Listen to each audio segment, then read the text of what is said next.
God bless everybody. I'm going to try to break down Isaiah 14 tonight. There's a lot of information and imagery in this chapter of Isaiah, but it's extremely important to understand Isaiah 14 and how it will affect us in latter days, and why Gog, the first seal or White Horseman, will be destroyed, placed in a grave, and be resurrected out of that grave into Antichrist. I've said for a while that Ezekiel 38:39, the prince or leader or new Ottoman emperor that comes out of Turkey in latter days, will go against Israel to take a spoil, and that he will die on the sixth seal. So you have Gog of Ezekiel 38:39 as the first seal.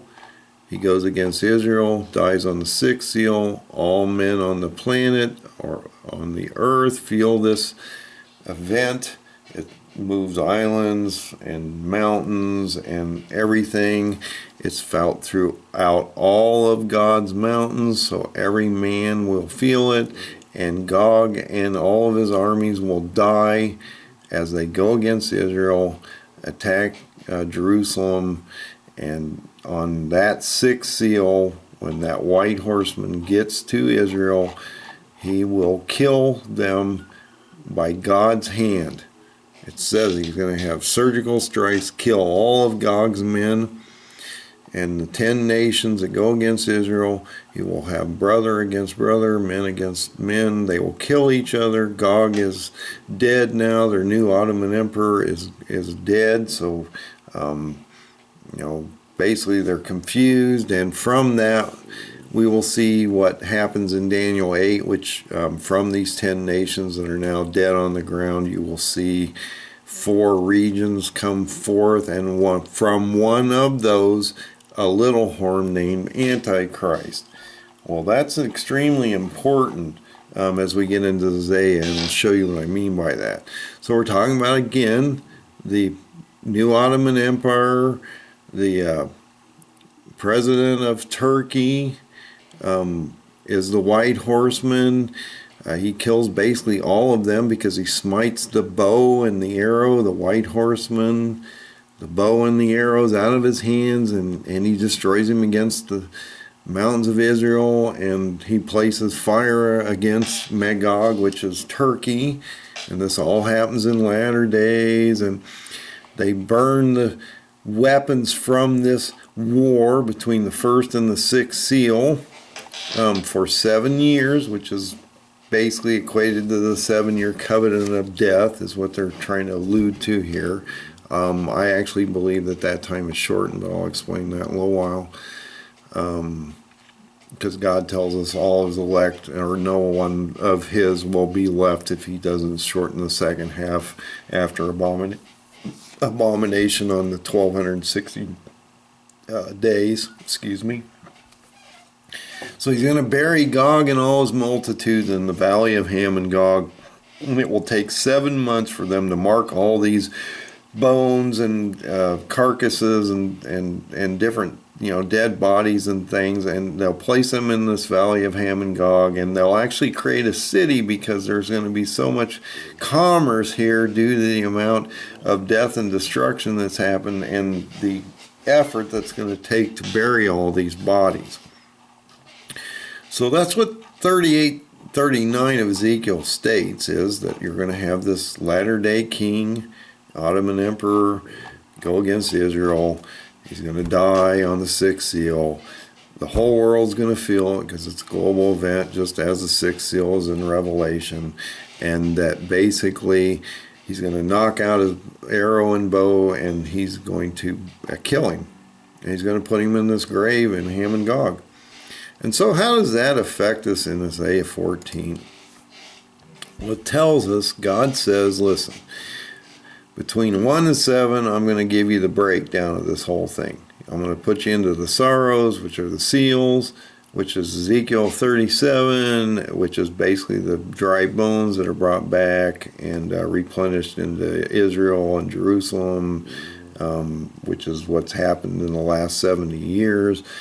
And then we're going to have a tribulation time where we have 42 months of tribulation where the Gentiles are going to trample on the holy city, which means that rapture doesn't occur until the seventh trump. And that will then bring forth Antichrist, and he will cease after the 1260. God will finally kill him because the two witnesses will perish at that time and be resurrected, and he will die on the sixth bowl, and the golden city or mystery Babylon will be destroyed on the fifth bowl, which is the seat of Satan or Pergamus Turkey, and we'll get into that in a little bit. But this mystery Babylon is Pergamus Turkey. It's the seat of Satan. And it tells us that in Revelation 2 that the seat of Satan is Pergamus Turkey. It tells us here also that he is going to destroy the golden city or the bride of Antichrist, which is Pergamus Turkey. And actually, if you go into Revelation 18, it also tells us that the voice of the bride and bridegroom will be destroyed forever on the fifth bowl, because mystery Babylon is destroyed by Michael in 1 hour by the fifth bowl. Her plagues will come in 1 day, and that's just after the Lord comes back and we have the seventh trumpet. So I've said for a while now that Pergamus Turkey is mystery Babylon, but that's another conversation. I just want to sort of point that out. So we get back into Isaiah 14. It tells us that he's going to destroy the bride of Satan, and he's going to destroy Antichrist on the fifth and sixth bowl. This will be against all the Gentiles and the nations, because after the seventh trump and our Lord comes back, we have the rapture, or the taking away of the body of Christ, and then we have God's wrath, which are the seven bowls. God's wrath is the seven bowls. It's not anything other than that. He tells you God's wrath is the seven bowls, and so you will be here until God's wrath happens, and that is to the seventh trump when our Lord comes back. But then he says after the Lord comes back, and then he stops. And he says, listen, I'm going to explain this a little better to you so that you understand this. And Isaiah 14 is huge if you understand who Gog and the White Horseman is in the first seal. It says, ye fir trees, which are the nation of Israel, or the Jews, rejoice at thee. The cedars of Lebanon, or the weak trees, have been laid down or destroyed. This is the sixth seal, and Gog is buried in Hamongog with his armies. And no feller has come up against Israel. Well, of course not. The Ottoman Empire is dead, and all the armies are on the ground. So at that point, no one has come up against them.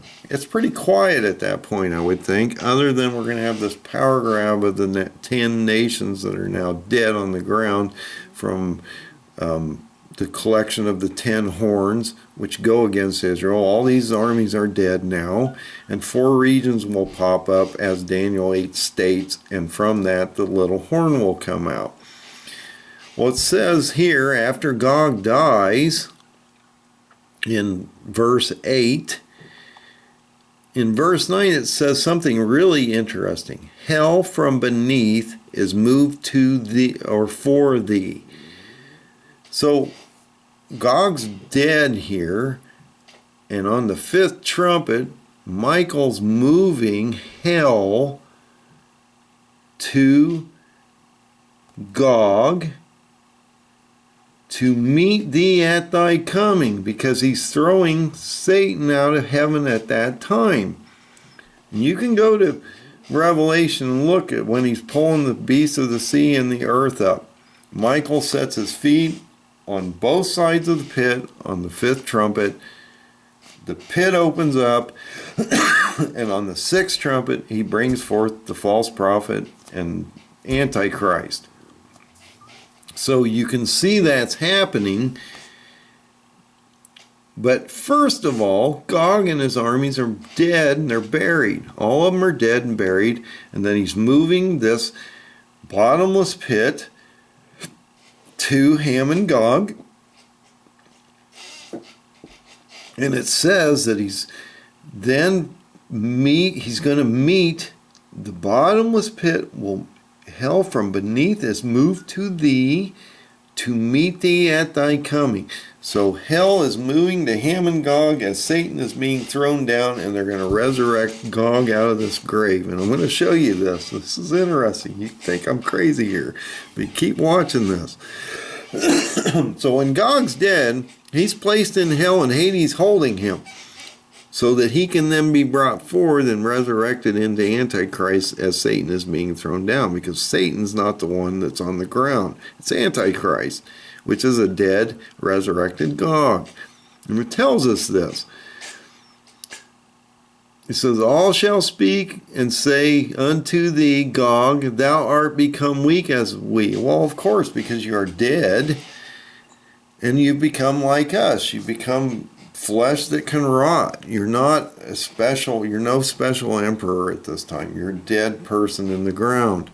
And it tells us, thy pomp, Satan's pride, Satan is brought down to the grave.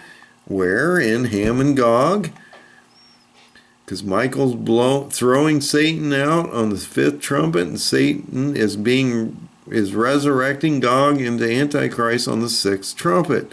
Because he tells us, thy pomp, Satan, is brought down to the grave, and the noise of thy vol, trumpet, sixth trumpet, happens. And this is real interesting. The worm is spread under thee and covers thee.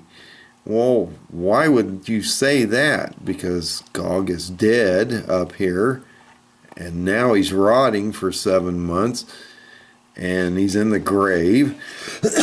And then he's brought forth as a resurrected supernatural being, Antichrist.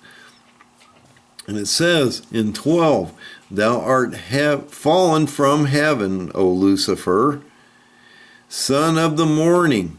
Thou art cut down to the ground, thrown to earth by Michael on the sixth trumpet, which doth weaken the nations. Because Gog has gone through and done the seals and brought us to the sixth trumpet.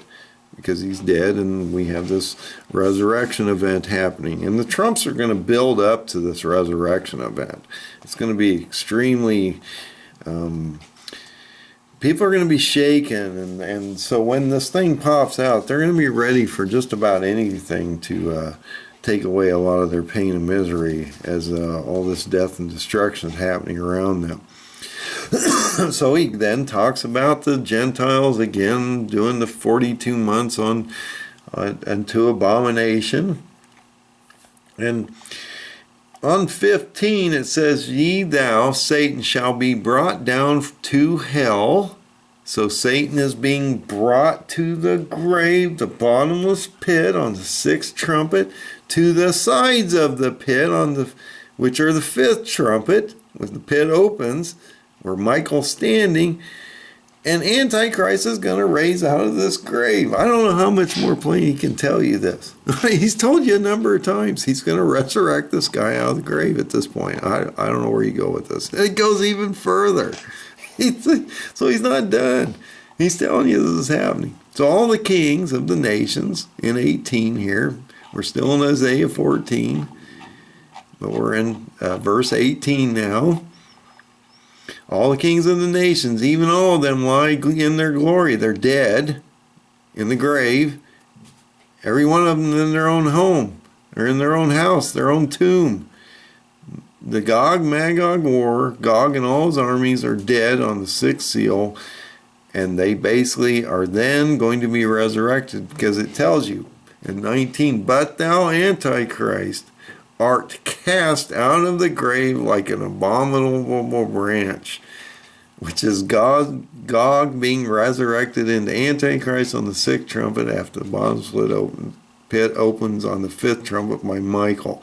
And the remnant of those that are slain, the people laying in the graves, thrust through with the sword, go down to the pit, the stones of the pit, and are trodden under the feet. And I say that also possibly a third of the angels which are being thrown down with Satan at that time and resurrecting Satan, or is resurrecting Gog and the Antichrist, he may be also bringing forth demons within these bodies of these dead people, because the angels will potentially also be a problem on the planet at that time, as Gog is resurrected into the supernatural being Antichrist, and he's going to have his own minions, because not all of the angels have that have fought against Michael in heaven and then thrown down with Satan aren't going to be a problem down here. They're going to be a problem down here, and that's going to amplify everything that's happening on the ground. So again, I've talked about this a number of times. He's telling us, I'm going to reiterate this and sort of a little synopsis. Gog, Erdogan, is being buried in Hamongog, and that happens on the first, or on the sixth seal.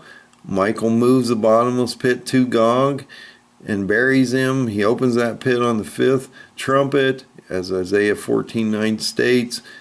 Gog, Erdogan, is placed in hell and bound by Hades until Satan releases him on the sixth trumpet, where he resurrects him. Michael is throwing Satan out of heaven and bringing forth Gog as Antichrist out of the grave of Hamongog. And on the sixth trumpet, he's casting Satan from heaven to have this happen, and have this resurrected Antichrist from Gog. Now, so he's telling you that he's possibly resurrecting additional beings from these angels he's throwing down. So there's Gog's being resurrected, potentially angels are resurrecting bodies out of the graves here, which are going to cause more additional problems. And he says this in 20, and this is really says a lot. Thou shalt, talking about a dead resurrected Gog and the Antichrist here, thou shalt not be joined with them in burial, because thou hast destroyed thy land Israel, and slain thy people the Jews, and the seed of the evildoers shall never be renowned. Well, he's telling you that Gog is only going to be buried for a short period of time, and Satan will not join him in the grave. He's going to resurrect him out of the grave. So Satan is never going to be placed in the grave. He's going to bring Gog from hell out of the bottomless pit, resurrect him into the supernatural being. And you can go through Isaiah 14's extremely important to understanding what's going on, and I believe that most people do not interpret Isaiah 14 properly, because they don't understand who the White Horseman or the first seal of Revelation is. And if once you understand he's Gog of Ezekiel 38:39, and then he will die on that sixth seal and bring forth this Antichrist being on the sixth trumpet, as Michael's moving the pit on the fifth trumpet to Hamongog, and then joining Satan and Gog at this grave and bringing him forward, sort of like a resurrected Jesus, but it's not at all. It's more of a resurrected Allah. But most people will be fooled by this, and who can war against this nightmare that's coming forward? Because Gog is not, or Antichrist won't be a normal person. It won't be a man. It won't be a being. The world will not follow a man. They will follow an Antichrist that's been resurrected out of a grave. And I believe that is what Isaiah 14 is telling us.